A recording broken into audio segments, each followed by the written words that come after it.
because well later the Lama Swami is going to use a metaphor of children at play, and but sometimes I was like if you see like let's see, right, whether it be about a sport or not, they know there's also a video game or an app or a social media app or something. Like there's times where like it's like, oh, I have to have that. But adults are like that about all different things too. Like you get some idea, and then like and you'll see as we go through like, especially actually I'll make a point like all of actually yeah, okay, so I'll say this. If you think about it, how does one develop this kind of sense of attraction and delight to something? Right? And actually, if you think about it a little bit, one point is actually again we kind of know about this because like I mean, oh my goodness, like I mean this country has been unbelievably effective, right, at creating that for consumer products, right? Like in other words, you know, if you, I mean, you know, if you travel in the world, right, like there's like Coca-Cola everywhere, all kinds of things, right? Like there's like people want all kinds of stuff, right? And so advertising is that, right? It's like getting people all excited about something, right? And we create hype or something, and we create like some kind of excitement about something. Of course, in many of those cases, it's, I mean, in many cases, of course, the problem is that becomes something that destroys the planet, right? And, it becomes like things that we're advertising that then the planet can't sustain, and that's a different issue. But we know how to do that, actually, right? Like, in other words, and actually, I'll share this too. Like, sometimes, it's funny, because sometimes when I was working with children as a therapist, I would say, well, why is that good? Like, why do you want that? And I mean, it's interesting because kids are the same as us, but they're just sometimes more honest, right? Well, it's like the best one, and it could do this, and sometimes I don't even know what they're talking. You know, like some video game, it can do this, it can do that. You can earn all these points, and then you have more of this, and you get more levels, and and they can like explain in great detail all the benefits, and they're like, and everybody wants it. What are you talking? Like, don't you know? Like, all my friends have it. Don't you want that? Like, like everybody in my school has it. Why don't you have it? Like you don't want this, video game or something like, and but like they're thinking, like they know every detail of what's great about that, right? And actually, then if you start talking to adults, like it's the same thing, right? Like, or is it like an adult who really likes like fancy cars, like they know all this. Like I don't even sometimes I can understand it. Like they're like, oh, but it has this and it has that feature, and I don't even know what the feature means. And I'll have to be like, well, what is that? Like, but we all have that about something, right? Like whatever we are interested in, we have all these ideas about how wonderful these qualities and those qualities are about it, and then there are other things where we have no interest at all, right? And somebody says, oh, it has this, and they think, who cares? Like, because it's not what you're interested in. Right? And then also, like, so I'm going back, right? So what's the psychological implication of that? That's why I'm bringing it up. I'm not talking about this for no reason. Like, it's that one is they understand the benefits, and then the faults of not, like, there's like that model, right? There's this focus on what's wonderful about the thing, and then how terrible it'd be if you don't have it. And another where the kid said, well, everybody in school has it, right? Well, there's a social context, right? There's an interpersonal context that sustains the interest. Because that same kid, like if every single kid in that, I was thinking of a little boy I knew. Like if every single kid in his class that came back 2 weeks later and said, that game sucks, this other game's so much better. Oh, that game's like so last month. And this other game is like the future, and it's like, oh, it's way better, because it has everything that one has, but like 10 times better. Of course, very quickly the kid would want the next one, right? Like they would say, oh, who cares about that one? I want this one. So there's also a social context for this that helps. It's not required, but it helps, right? Sometimes people can want something that doesn't have a social context, but if it has a social context, that builds more power to it. And so my point is like, some of what that little group exercise, what people were pointing out and saying about sharing, right, is it's actually interesting if you think about it. How much input do you get in your life towards things that are either negative or meaningless, and how much input do you get towards things that have deep meaning to your heart, right? And then also in your friendships and your social context, how much discussion is there? How much do you have discussion like what we just had, right? And if you don't have people with whom you share on that level regularly, it's going to be harder to sustain that, isn't it? Like, so, like, if we really want to get into a process of inner transformation, one thing is we have to understand the benefits of that and the faults of not doing it. But another is it really helps to have a social context that supports that, right? And even if it's a few people or a lot of people, it doesn't matter, but like people where you're sharing on that deep level and somebody, like, you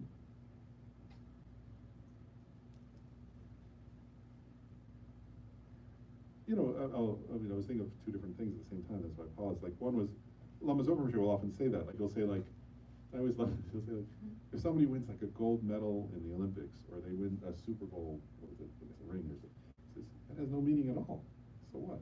Actually, right, I remember as a kid, I read that, where Muhammad Ali won the gold medal, right, and then he came back, I read that story as a kid, and then he came back to the United States, and he thought, I'm a black man who won a gold medal, and then people are treating me.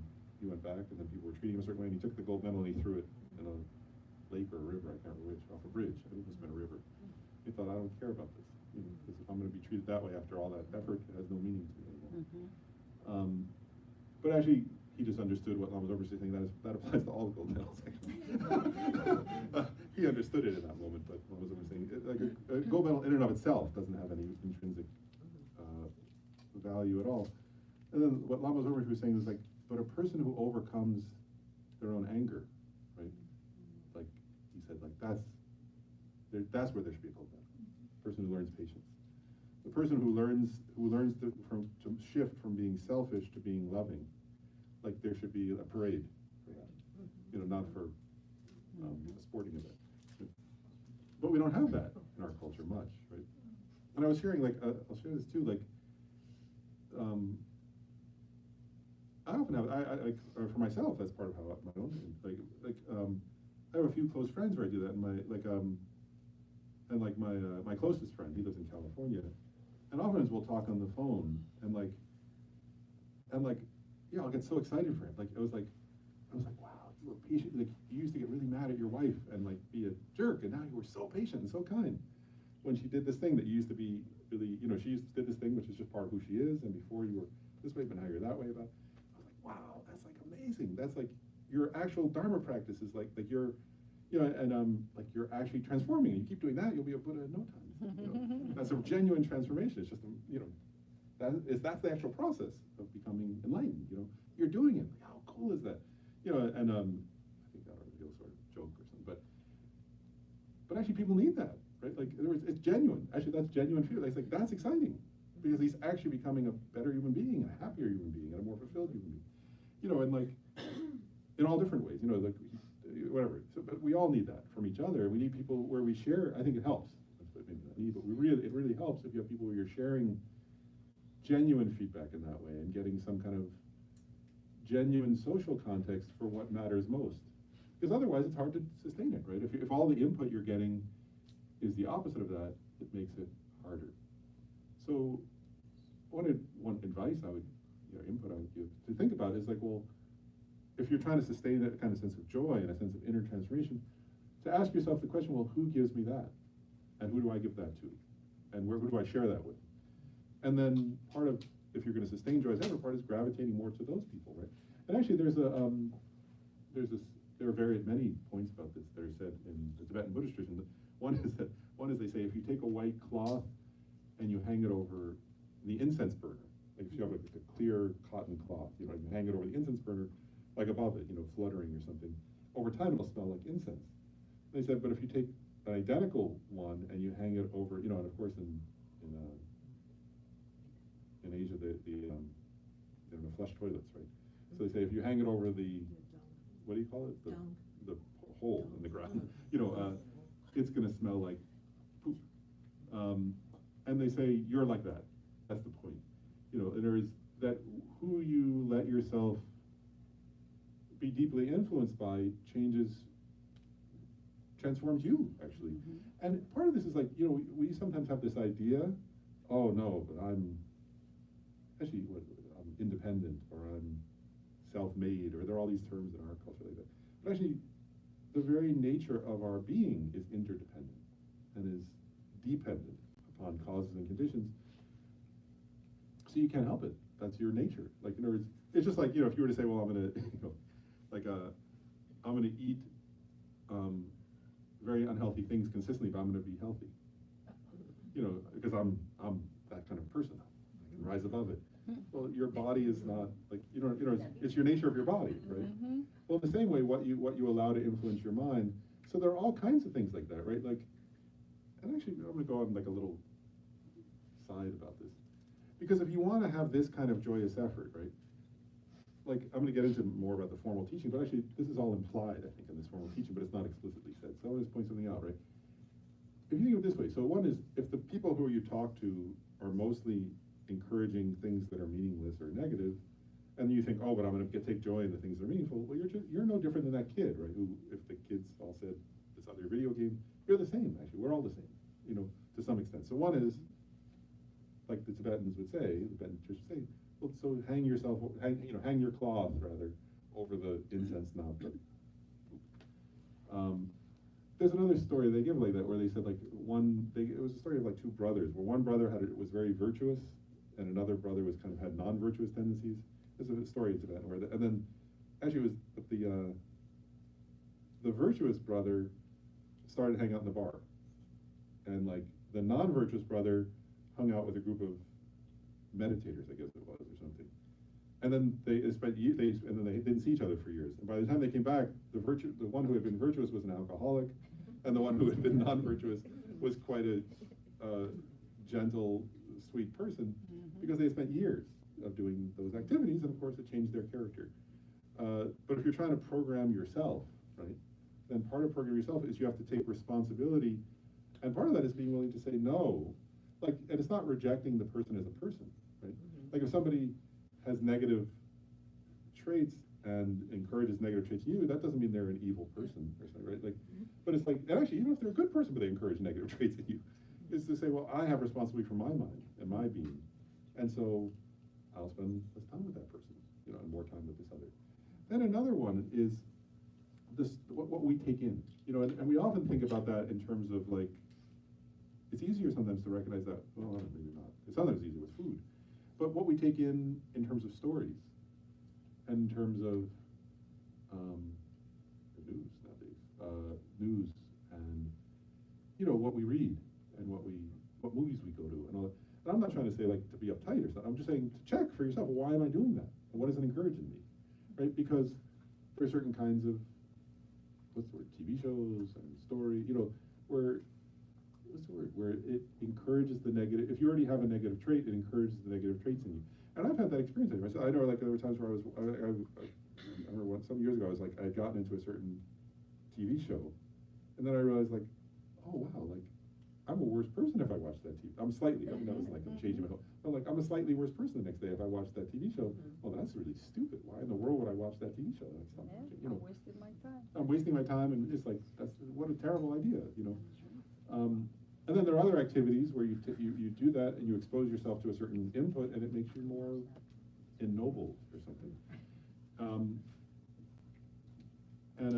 I remember actually, one time I was having a conversation with Yume Kinsurimshe, and I was saying something about, he's a wonderful lama, an elder monk, and he always had, like, he's a monk, right? So whenever he would come stay with me, and of course he would have like one change of clothes, but then he would have like 2 or 3 bags of books with him when he would come stay. So his packing was that he had one change of clothes, but like a whole table full of books. And I was talking with him, and he was saying, he said, I was saying to him, so what's the role of reading? All he would ever read was Dharma books. He never read anything else. And I was asking him something about my own reading, and he said, I was asking something about my own reading studies and reading books. And he said the great Indian master Atisha actually even said, Atisha came to Tibet, and then Atisha would have to would go and find Sanskrit books in Tibet, or order them, not order them, send for them, I guess is the way, from India. Amazon, yeah, there's no Amazon, 1,000, whatever, in 900 AD. So what Kenshin Rinpoche said was, even Atisha said, if he wasn't taking input from the great minds, because actually when you read somebody's writing, you're actually sharing something, right? You're having some experience of communication. Your minds are mixing together, right? And so he said, even Atisha said that if he didn't regularly practice reading by the great Indian masters, his mind would, his experience, he told people, he said, my mind gets a little worse, actually. Like, so so he would always be reading, like, teachings of the greatest teachers of the history before him, you know, and that was Atisha, you know, like, who was our great Buddhist master. So Kenshin Rinpoche was saying, so I had been asking something, and he said, so it's probably a good idea to keep reading that, you know, like, to mix your mind with the minds of those great beings, because it ennobles your mind, right?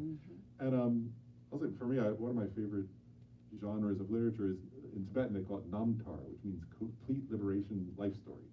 The stories of the great, you know, of the great enlightened teachers and how they lived, because it's inspiring. It's like, wow, like, you know, I'm not going to follow some of their examples or something, but some little part, you say, oh, I want to take that up, and I want to try that, you know, and you get inspired. And so what you take in also helps influence what you, and we're all like that, you know. And so I'm going to go back, right? Because, like, I was thinking that, I was like, so why would, like, you know, why do kids like sometimes I was looking, like, so why does a kid like football? Right? Like, some kids are obsessed with football. I was just picking that example, right? Well, then I was like, oh, because, you know, his dad loves football. And then people said, you know, then people go, oh, that's awesome, and like the best thing you could do is if you won the Super Bowl. It's like some kind of idea of what the best thing in the world is, right? And so then we have to have our own idea of what's the best thing, you know, and you have to encourage that. And that's where I'm going to go next. So I'm jumping around a little bit, but in his text, one thing Lama Tsongkhapa says about joyous effort is he has a whole section on the benefits of joyous effort and the faults of not having joyous effort. And what he's saying actually there is, just reading that won't do much for you, actually. What he's getting at, I think, is, well, you have to think about that over and over again, just like people think about the benefits of having this car versus that car, the benefits of having this phone versus that phone or something, right? And one time, I'll make one point about Kenshin Rinpoche, actually. I was talking to Yimei Kenshin, he's one of my teachers, wonderful teacher, and he was saying, you know, that we have this word that was translated from Tibetan in the text as, like, faith. Faith, it was how they translated it. And I said, what is that? Because when I think of faith, again, as this, like, Judeo-Christian connotation, I thought, like, I think of faith like maybe blind faith, or like faith in God, or faith. And he said, well, it's like a deep, deep trust that something will make you happy. And he said, you know, like when people go to the mall and buy a phone. He was like, and I was like, I was expecting some, like, you know, God, like some, like, and he was like, people have this deep faith, like, I'm going to go spend $500 on a phone because it's going to make me happy. And if I get that phone, it'll really make me happy, because it's the, you know, like, and people get up, actually, and he was like, you know, he didn't go into all this detail, right? But people get up at, like, what, like 4 in the morning to get in line, right? Like, to wait for something in line, then they wait all, like they even will sleep on the street, right?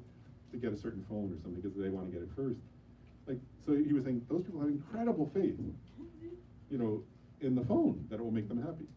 And then he was saying, like, you know, and somebody else would have faith in whatever. Like, so people have faith in all kinds of things, in the belief, and actually, part of this is, and people will make unbelievable sacrifices on behalf of their faith, right? Like people will work, you know, like some people who have faith that, oh, having this certain object will make me happy.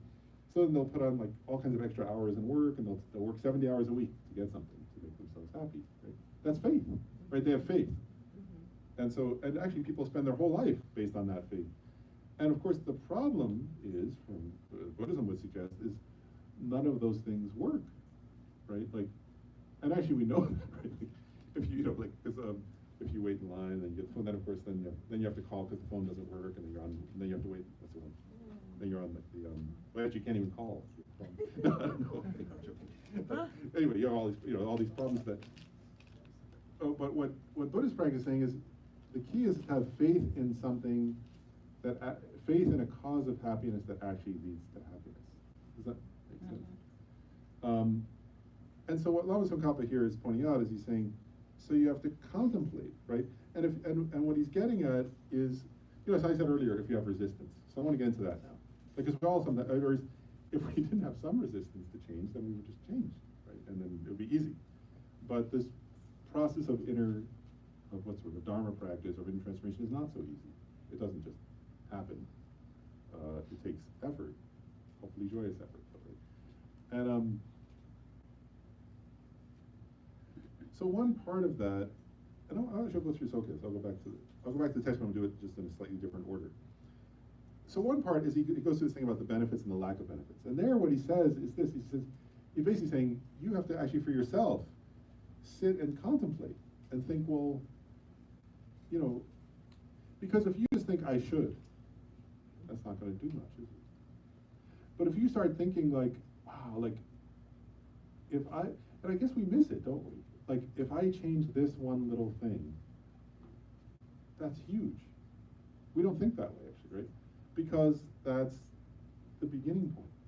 And then something else changes, and then something else changes. And you do that enough times, and you're like, you know, the one brother, right, who went off with the meditators and became a whole different kind of person. So we can transform ourselves, but all self-transformation, actually I think this, maybe not all, almost all self-transformation is a process of very small changes. Right? It's a process of one time you do something different, and then another time you do it different, and then you develop a habit of doing it different, and then you develop another habit of doing it different, and then you look back years later and you're like, wow, like, you know, things that you never thought could change have changed. And if you don't do that, then you could like tell yourself you're practicing something and then not be any different at all years later. And it all comes down to these small things. So it's really seeing the huge benefit. It's like going, wow, like that's the whole process. That's the way people transform and become blissful and joyful and become something they never imagined they could be for the better, is these little things. And you start contemplating that, right? And then you start saying, and if I don't do that, I'll be miserable. And later I'll have regrets. And then someday I'll die with regrets. You know, and what a waste that would be. Because I have this precious, precious thing called a human life, right? And like, you have to put it also in this big context in a way. Because again, we don't, like, actually, no, maybe I'll go, again, I'm just emphasizing this point. I said something about this last night, but I want to emphasize it. What Buddhism also is saying about us, about you, is that, you know, so I said this last night, that you have this, what we call precious human life, right? Precious human birth. Which means that from a Buddhist perspective, you have the most powerful, most effective life in the universe for becoming more enlightened. And that's actually the Buddhist perspective of who you are, really. Buddhist perspective is you have the most rare, most precious life form in the universe for spiritual development and inner growth. And there's no place better than this planet and this form. There's no place in the universe better than you right now to grow in this way. But then also Buddhism makes this idea, and actually the Buddhist idea is that really is that the small things are huge. And they have this thing, last night I read that quote, right, where it said, the quote from, and this is from Arya Nagarjuna, the great, like one who is probably the most respected teacher of Buddhism in India other than the Buddha himself, right? And Nagarjuna said, I think it was Nagarjuna, said, one finger snap of meditation on universal love, or limitless love, he said, has more benefit than filling whole planets with offering of food. Like, so, you know, and we don't think that way, actually. We think like, oh, if I do some big project, if I build a hospital, that's a big deal. And he's saying, what he's saying there is, no, like, you know, one moment of meditating on love for all beings throughout the universe is more powerful than that. And what he's saying is everything, so what he's, and then one moment of hatred also is the opposite. In other words, it destroys, Shantideva says, it destroys, it's like it destroys, actually Lama's debate, is it 1,000 or 100 eons or 1,000 eons of good karma? So they say that one moment of hatred undermines or destroys 100 or 1,000 eons of creating good karma. What they're saying is because of who you are, you know, it's like, because you're this being who's so special, and I don't mean special in some, what I mean by special is you have this opportunity. And what they're saying is, if you let your mind, what's the word? Like, fall into and get habituated to hatred, like, that has humongous implications. And if you spend one moment meditating on universal love, that has humongous, and I'm not making that up, that's the Buddhist perspective, so I'm just sharing it, right? Like, so the Buddhist view is like, that in one instant you can do that. You have this ability to meditate on compassion for all beings. We did it this morning, right?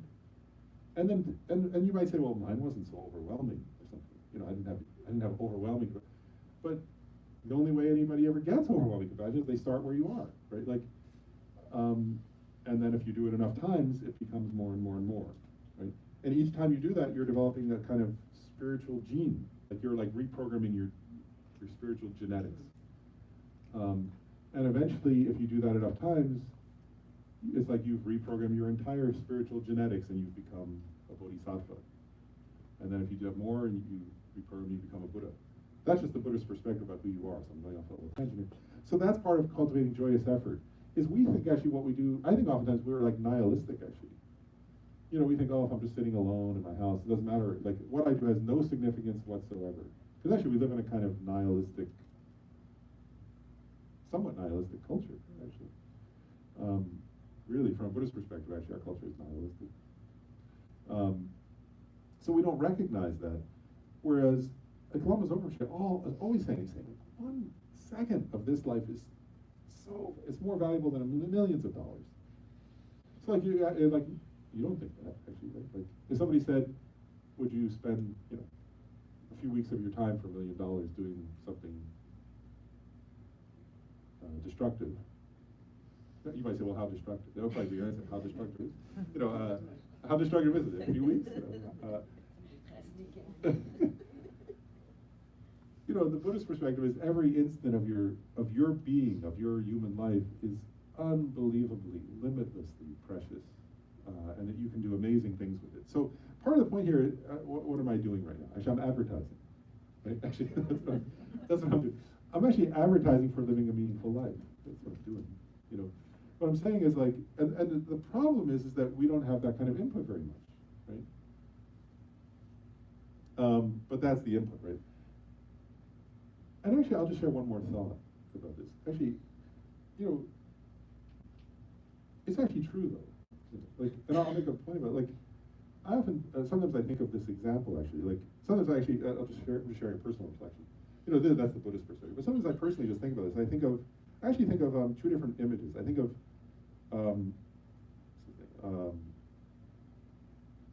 Gandhi when he was in South Africa, before he became Mahatma Gandhi. He was a lawyer, actually. He was like an ordinary lawyer, and he was actually an Indian guy dressed up. He was an Indian man dressed up like a British man in South Africa, right? And he got exposed to apartheid, right? Because he was in South Africa, because it was well before Nelson Mandela's time. And he just started talking to other Indians who were working in South Africa. He just started talking and saying, like, well, why is this like this? And he started asking questions. Right? And then I contrast that with an image of a story I read about after World War I, Adolf Hitler sitting in a bar talking to a group of other guys about how pissed off they were that they had lost the war, and how pissed off they were at various groups of people. Right? So it's just two guys talking, right? One is Gandhi in South Africa, another is Adolf Hitler in Germany. They were just having conversations, right? And they were cultivating certain ideas in their own minds, right? One was cultivating a sense of justice, in a sense of like, he wasn't yet fully developed there, actually. If you read his biography at that time, he was actually just beginning, and he made some mistakes at that time. But he was actually thinking about, well, what would justice be? And what would it be? How would a person stand up nonviolently and lovingly for what's right? And what would that be like? And he didn't have an idea yet, really. He was just like, what would nonviolent resistance be? He was just asking questions, and they were talking about it. He didn't really know, right? But he was cultivating a certain way of thinking. And that his thinking about that eventually, of course, led to this, what I think the second most populous country in the planet, right? Having the big, humongous political change, right?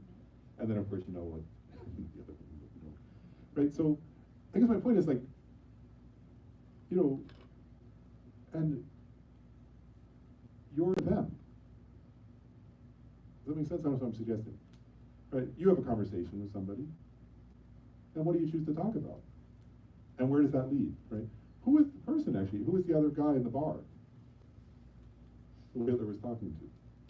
And what if that person had said something different? I don't know. You know, what if that person's input had been different than it was? What if that group of guys had said something different? Of course, they say guys because it was only men. Maybe, actually, if there had been women there, it might have gone differently. Maybe so. If there had been more women there, it probably would be better. But, you know, and also, if again, forget Gandhi, but if you had been the other Indian, right, person, and he was, and if they, you know, I mean, some of them were discouraging, but if all of them had been discouraging, what would have happened? Would he have become? And my point is you're having conversations too, and I'm just making this point, like it's the same point I was making from a Buddhist perspective, now I'm just making from a more worldly perspective. You know, you're having conversations and they have huge effects. That's, you're doing things with your mind and they have huge effects down the road. So I'll go back to Lama Tsongkhapa's text a little bit. I'm just trying to decide if I should cover all of it or skip over some parts. I think I'm going to skip over some parts because it would be nice someday to cover all of it, but that's not the main purpose here, so I won't cover every part. What I actually want to get to before we'll take a break in a few minutes, but I want to get to a section first that I think is very important, which is what are the obstacles to joyous effort? And Lama Tsongkhapa says, he makes a broad categorization, which again, there's interesting points about translation, because they translate the word as laziness. But I think it's not what, when you think of laziness, when I think of the word laziness, my first image is usually somebody who just like laying around, right, doing nothing. From a Buddhist perspective, that's only one of many, there are many kinds of laziness. And I think one when I always loved this when I was studying laziness in Buddhism, is they said, you can be unbelievably busy and be lazy, according to Buddhism, because if what you're doing has no meaning, then even if you're very busy, it's like a spiritual and intellectual laziness. You're not even asking yourself what matters. You know, and all the time I actually see people like that, like people who work 70 or 80 hours a week, and I think, oh, that's so lazy. Like, you know, they're working set. And I thought, like in English, of course, that would, if you didn't know the Buddhist context, of course, if you said to the person comes, if a person said to you, oh, I'm working 75 hours a week, and if your first response was, oh, you sound so lazy, you know, they would think you're joking. But actually, it could be true. You know, like, if the work that there's no, if the work the person, now it's different, of course, if the work the person is doing is meaningful. But actually, there are many people, right, who spend 70, and like you say, well, why are you doing that? And they say, well, that's my job. They say, well, yeah, but why work that? Well, my boss said I have to. Yeah, but why does that matter? Like, what, you know, they don't have it's not grounded in a deep sense of purpose and meaning and life purpose. Well, we're saying that's intellectually and spiritually lazy from a Buddhist perspective. I think that's a fascinating idea, isn't it? Nobody ever says that except Buddhists. I've never heard that anywhere else. So, but and so Lama Tsongkhapa here goes through various kinds of laziness, and one is the laziness of procrastination. He starts with that, and he says, and actually he says what I've been talking about, really in a better way, because he's Lama Tsongkhapa. But he says, you know, like the laziness of procrastination, we know that, right? We all have had moments of that, I think, where you know something would be very meaningful and powerful and wonderful to do, and it's the right thing to do, and it goes in line with your values, but I'll do it later. And what Lama Tsongkhapa says to that, I just love this. I'll just paraphrase here, because he says that's what the laziness of procrastination is. And by the way, you're going to drop dead. He doesn't phrase it quite that way, but that's basically what he says. Is he says, wake up. If something's meaningful, you're going to die. Do it now.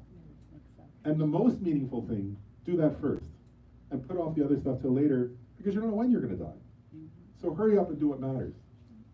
Actually, I think that's like, if you're trying to practice self-compassion, you have to develop an inner voice of self-compassion. So I'm trying to cultivate one that's like Lama Tsongkhapa, here, because he's saying that out of love, actually, right? He's not saying that out of judgment, right, or out of out of uncaring.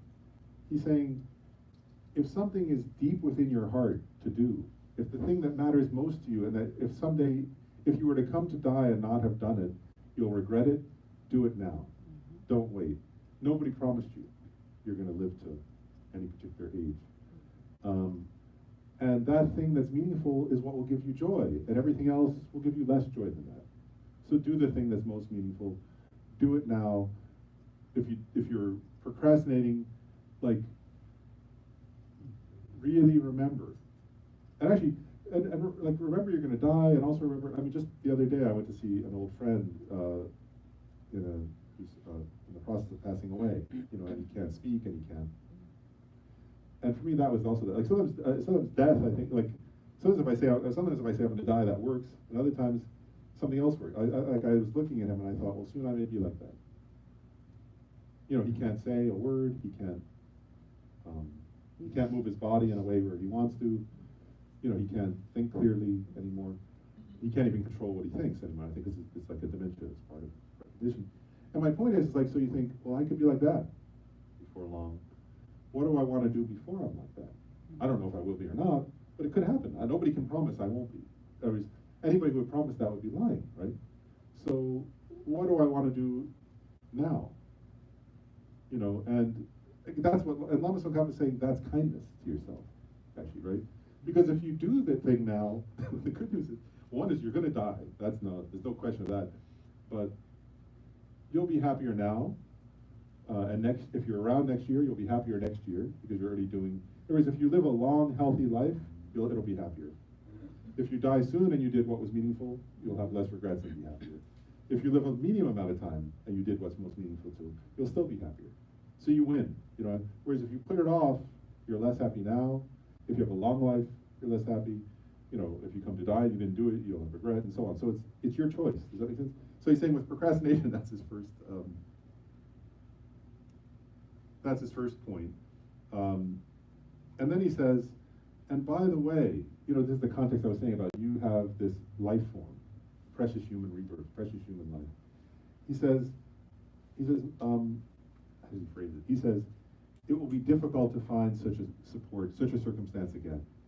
Or is that if you don't, and that's the primary Buddhist teaching is, actually I'll just say that just as a side point, some of you may know this and some may not, but the Buddhist perspective actually is that you have your this life, anybody who's here, you have this kind of life because you did amazingly wonderful things in a past life. That's the Buddhist perspective. You may not believe in past lives, that's okay, but the Buddhist perspective is you yourself did amazing, huge effort, and particularly if you're here, if you're the person who's, you all, it means you were very ethical in a past life. You were generous in a past life. You aspired to meaning and made prayers and dedications and sort of deeply committed yourself to something meaningful, to a process of meaning in a past life. That's the Buddhist perspective of how you got here to this life. And the Buddhist perspective is if you don't use this, that's what he's saying. What he says it'll be difficult to find again, is if you don't use this well to do those things that are most meaningful, then you won't find that circumstance again because nobody hardly does. Look around, actually, right? Like, actually, if you think of just beings, you know, most of the beings we can see are animals, right? Like 99.99999%, something like that, are animals. And then how many humans? Like most humans, actually, right? The most populous most populous place on the planet is China, right? Which is under communist, incredible oppression, right? Especially in terms of study, and all kinds of religious groups, right? I mean, Buddhists are oppressed, Muslims are oppressed, Christians are oppressed. I mean, like, there's humongous oppression of thought there and philosophy, and you know, you're not allowed to study or think. You know, there's not freedom. There's not freedom of religion there. Right? That's not one of their founding principles. And actually, there are humongous numbers of Buddhists, and nowadays, I was reading an article about humongous numbers of Muslims who are being put in prison just for being Muslim. And then there are lots of Buddhists who are in prison, Tibet, just for being just for practicing Tibetan Buddhism, which we're doing freely here. You know, so that's the most popular. I'm just giving an example. That's the most populous country on the planet of humans, and it's like that. So he's saying the support, you know, appreciate what you have now and use it well, or you won't find such circumstances again. And then he says, I won't go into detail because he basically makes the point that I was just talking about, where he says, but actually it's a version of compassion here. He says he says regarding your attachment, that's your resistance. That resistance I was talking about earlier, he says that's your attachment to meaningless activities, right, or negative activities. And he says, this holy dharma, right, the essence of which is compassion and love, right? And he's saying, is the cause of boundless joy. So he's saying, you know the method to be boundlessly joyful. And then he says, whereas the meaningless things like idle chatter and distractions of excitement and so forth degenerate or make you miss out on the great aims of your life, actually. And he says, seeing that you yourself can have boundless joy in this life and in all your future lives if you cultivate what's the cause of joy, and if you don't, you'll have nothing. He said, he basically says, like, take responsibility and be kind to yourself now, starting this today. So, and I think that's very beautiful, isn't it? Mm-hmm. That's the voice of inner compassion. Yeah. Right? He's giving us a voice, and we have to talk to ourselves that way. And then he says, now, I'll cover this too, and then we'll take a break, and then we'll do an exercise when we come back. Because then he says, this again is fun. You know, I said that I found it very wonderful, this idea that procrastination, you can be busy, and that's laziness, right? Now he gives another version of laziness that we never usually, it's fascinating, I think, to call this, but he's saying this is a version of laziness. And what he's basically saying next, and I'll use my own words to describe it, is low self-esteem, thinking poorly, like thinking ill of yourself, thinking you're not worthy, thinking you're not capable, having low self-esteem and getting discouraged is laziness. And then he says, again, this is like Lama Tsongkhapa being this like version of a compassionate voice. He says, you know, there's a teaching on Buddha nature. You heard that phrase, Buddha nature, right? It means like everybody has the potential for enlightenment, for Buddhahood. And the Buddha himself said, even insects and like mosquitoes and ants will someday become enlightened. And so Lama Tsongkhapa says, if you think like, oh, I'm not worthy and I'm not capable, he basically says, come on, look at an insect, look at a mosquito, and then look at yourself. He says, you're most of the way there already. You have, like, it's so much easier for you. Like, you know, an ant can't do anything for itself. You're a human being. Like, to think you can't do it is ridiculous. Like, in other words, that, you know, and especially on this planet, like, he's saying, like, it would be like, I mean, he's looking at you like this. It would be like as if you met Bill Gates and Bill Gates said to you, I can't afford a cup of coffee, I don't know. Like, maybe I won't have enough later. Like, you would say, what would you say to him, right? You would say, what the hell are you talking about, Bill? Like, you're one of the richest guys on the planet. You know, you can afford a cup of coffee. That we're like, Lama Tsongkhapa is looking at, if we were to say, oh, I don't know if I can train in this. He's looking at you like that. He's saying, you're a spiritual Bill Gates. Like, you know, to say you can't afford it or you can't do it is ridiculous. Like, you're a billionaire, spiritually speaking. You know, that's what he's saying of you. I think that's quite fun.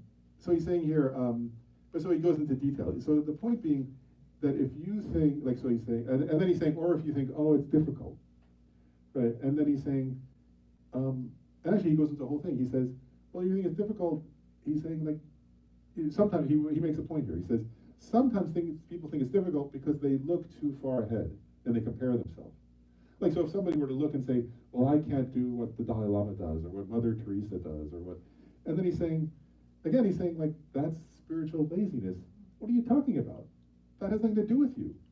He said, start where you are. Of course you can't do what they can do. He's saying, start where you are and do what you can do. He said, and then eventually you'll find yourself doing the same kind of things they do naturally, because that's how they became who they are. Is they started like you know, whoever. I mean, I'm just picking them as examples. But he's saying, so he makes this point, and you know, and he's saying, like, he gives the example, actually. There's a famous story in the Sutra of Golden Light. Actually, I don't have it here. There's a famous story in the Sutra of Golden Light that people sometimes do this point in relation to. It's a story where the Buddha himself, so the Buddha's like, it's a historical story where the Buddha's walking in Nepal, actually, with his disciples. And he comes to a certain spot and he stops. And he says, this spot is sacred. And he says, he actually tells the story that he says, because somebody performed a great act of compassion and enlightened and progressed towards enlightenment here.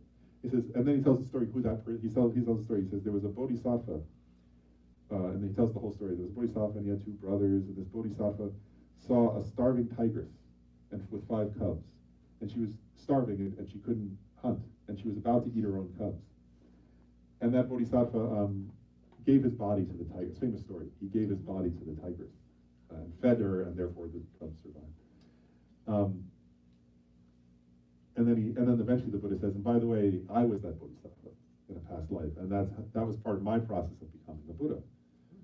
And he shows the bones actually of that former life, of his own former life, that were buried in that spot by the king and queen, because he was a prince. So the king and queen buried their son's body there, and he showed that. But then there's a point. Lama Tsongkhapa says, he says, well, so somebody might think, well, I can't give my body to a tigress. That seems very difficult. That'd be very. I don't want to do that. I have no interest in it. And again, I mean, Lama Tsongkhapa, I'm putting it in my own words. Obviously, Lama Tsongkhapa doesn't say it this way, but he basically says like, well, of course you don't. Like, why in the world would you even ask that? Like, he says, practice generosity at your level. And then he says, and actually, if you read the story of the Sutra of Golden Light, it's quite beautiful. It's about joyous effort, actually. When you read the story of that bodhisattva, and Lama Tsongkhapa says, actually, first I'll say what he says. He says, he actually says it here. He says, when it's time to give your body away, it will not be difficult, but will feel like when you give away cooked vegetables now. Mm-hmm. And that's what the bodhisattva is like. If you read the bodhisattva, actually, the story, it's fascinating. He, in that story, the Buddha says, that bodhisattva in that life thought, oh, I've been looking for a chance like this. How fun. This is great. I've been practicing generosity for lifetime after lifetime.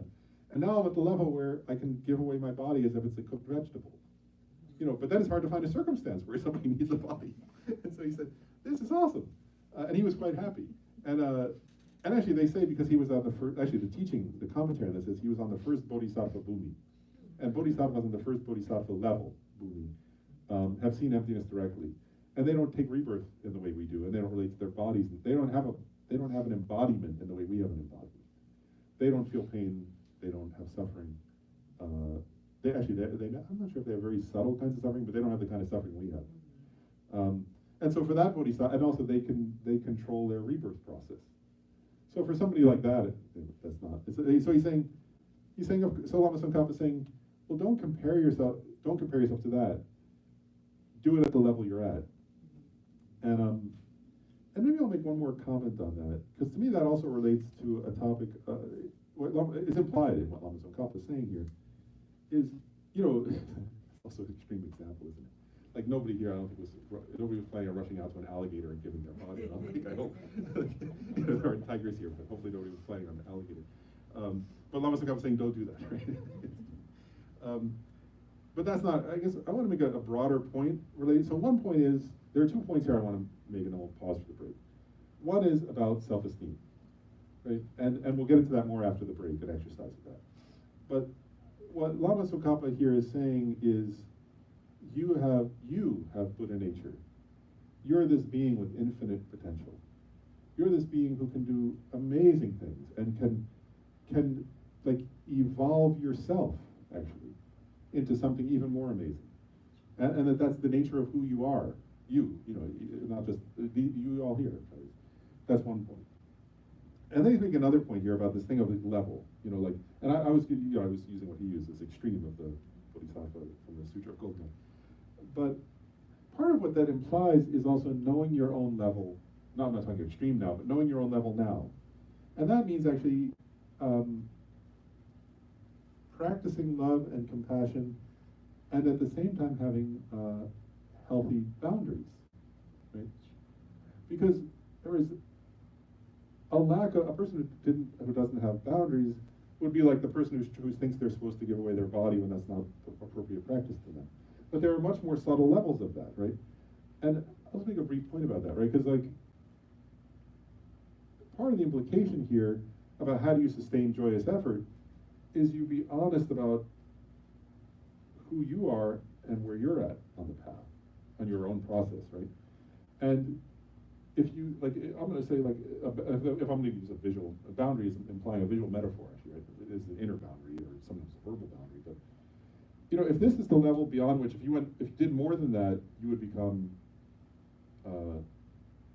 any of the following: angry, resentful, burnt out, stressed out, unhappy. You know, this is about joyous effort, right? So what it's saying is, you have to know your own level where if you went beyond that point, you would start getting resentful, or you would start getting burned out, or you would start getting irritated. And we all have that, right? And what the implication of what Lama Tsongkhapa is saying is, well, it's your responsibility to stay on this side of that boundary. And there's a point here, which is, you might think, well, but if I set boundaries with somebody and say I won't do that, I'll seem selfish, and they may not like me. But compassion is not about people liking you. And compassion and love are not about living up to somebody else's expectations, right? And compassion and love, that's nobody said those are love, actually. Nobody ever, anywhere. But love is a wish in your heart for others to be happy, and a feeling of cherishing them and seeing what's precious in them and wanting the best for them, right? It doesn't mean they have to like you. It doesn't mean they have to think well of you, right? And same thing with compassion, right? Compassion is wishing others to be free from suffering. But it doesn't, like, if you do so much that then you feel resentful, that's not compassion, is it? That's resentment, which is not compassion at all. And so part of the implication of what Lama Tsongkhapa is saying here is that we have to be honest with ourselves about, well, what am I capable of right now? You know, and if somebody were to suggest I should do more than that, my responsibility is to say, no, I can't do more than that. Maybe someday I can, but now I can't. You know, so no, I won't do that. And then, like, and part of the process of that's being gotten at here, and that's why Lama Tsongkhapa is giving these, I think, gives this example of this extreme, right? Some of the bodhisattva can give away there, is like, now in his case, other people, actually, that bodhisattva, if you read the story, his, like, of course, right? Like, actually, there's a long story there where his parents were so upset. Of course, they lost their son, right? But he knew it was his level. He knew what level he was at. And he quite upset people, actually. But he needed to practice at his level. We need to practice at our levels. Does that make sense? Mm-hmm. And so part of this is being really honest with yourself and recognizing also, just because you set a boundary here, doesn't mean your boundaries are going to always be there. Because you're going to change, right? So you have to keep asking yourself, what am I capable of now, where I won't be resentful? What am I capable of now, where I won't be irritated? You know, and to be honest, I think sometimes your boundary will be here, sometimes it will be here, you know, and there will be a process maybe over your inner evolution of a kind of broadening, right? You know, I sometimes think that, like, I remember, like, when you plant a tree, right, they put like a thing that holds it in place, you know, and then and you need that, or the tree will fall over, right? But then there comes a point where if you kept that on it, the tree would suffocate the tree, right? Because it's like holding the tree there, and eventually it fills that whole thing, and then you have to cut those off, right? And so one's boundaries change over time, like the tree, you know. But we have to, and I guess, you know, so one point is that, is implied here, right? Is if you're going to sustain joyous effort, you have to know what your own current limits are, and you have to be willing to assert them, right? And to stay within them, because otherwise it gets in the way. And I'll say that from personal experience, like it's really true, actually, right? Like, in other words, if the goal is an inner process of love and compassion, check for yourself, right? Whereas that if you start off with love and compassion and then you start to get like stressed out or overdoing it or tired out or something, too tired or too stressed out or too, then there comes a point where, like, you're going through the motions of the behavior that looks compassionate, but it's no longer compassion in your heart, right? And that's not the process, is it? The real process is you go up, like, close to that point, you know, then you rest, then you again go up close to that point, then you rest, and that point starts to grow, you know, a little bit. You know, and then you keep doing that process, right? Where you go up right to near your limit or something, then you rest a little bit, then you go back, and then you find, oh wow, like, because the love and the compassion have grown, my natural expression of that growth. Does that make sense? Mm-hmm. And then you become, like, and then eventually somebody's like, you know, because sometimes I look at His Holiness the Dalai Lama, right, who spent like his entire life, right, traveling all over the whole planet, you know, and teaching thousands and hundreds of thousands of people, and, you know, sometimes literally it's hundreds of thousands when he gives the Kala Chakra in India or something, you know, and meeting with world leaders. He was in DC that one time where he was giving a Kala Chakra there initially, and he had like met with, I guess it was President Obama, and then he was like teaching all day, and then meeting with congressional leaders. I mean, I thought, how does he do that? I would be exhausted. You know, he just flew here from India. If I fly like just to California, I'm exhausted. I'd be like, oh, I'm tired now. I need a break. You know, like jet lag or something. He flew from India, and he was doing all that, and he was like in his 70s at the time. Now he's in his 80s. But the point is he's spent lifetimes, right, doing this process, and so his limits are not like my limits. You know, they're very different, obviously. But we all, and what Dalai points out is he says, but you can all do that, right? And it was when he won the Nobel Peace Prize, right? He went up and he said, anybody can win the Nobel Peace Prize. It's just compassion. He said, it's love. It is compassion. He said, the point is to cultivate compassion.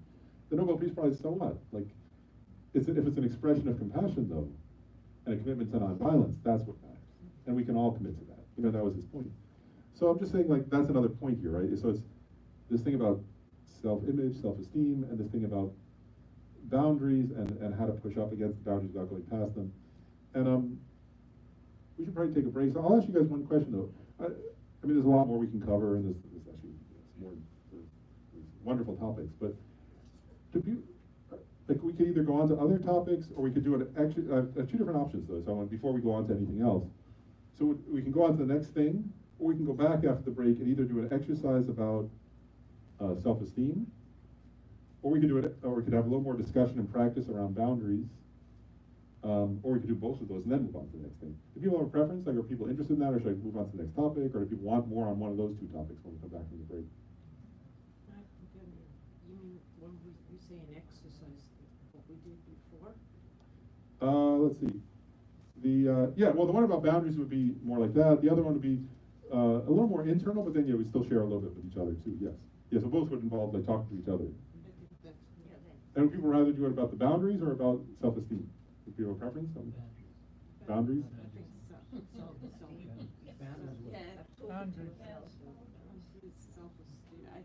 Well, maybe I'll start with boundaries, then maybe we'll do one about self-esteem too. We'll see. So I'll start with the boundaries one, then maybe do self-esteem too. Also, I think we should change groups. How long? So we definitely take a break now. How long do you want to do? Like, how long should we do? 15 minutes, maybe? Sure. Okay, let's say 15-minute break.